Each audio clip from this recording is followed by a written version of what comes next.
Hej Lise, vi vil bevise formlen for fremskrivningsfaktoren a. Og hvis grafen for en eksponentiel funktion y lige med b gange a x går gennem punkterne x1, y1 og x2, y2, kan fremskrivningsfaktoren a beregnes ved denne formel.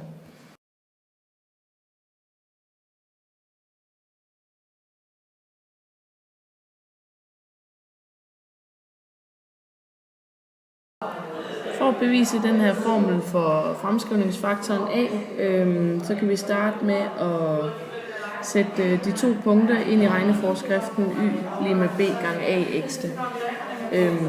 Første her, der sætter vi y1 og x1 ind, og i nummer 2, der sætter vi det sådan der ind. Yes. I det næste trin her, der deler vi de to ligninger med hinanden, så vi deler 2 med 1. Og så sætter vi dem op i den samme formel, sådan at de kommer til at hedde y2 divideret med y1 lige med b gange a i x2 divideret med b gange a x i 1. Den ligning, den kan vi så godt reducere lidt mere, sådan at vi dividerer med b på begge sider, og sådan at b'erne de er gået ud.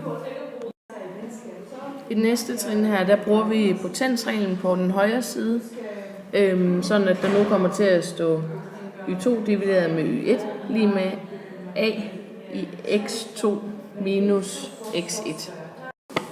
For at isolere a, så tager vi den x2 minus x1 rod på begge sider af lighedstegnet, det vil sige, at den udgår på højre side, og på venstre side kommer det så til at hedde x2 minus x1 rod af y2 divideret med y1. Og ligesom i starten kan vi her bevise, at det er sådan her ligningen ser ud.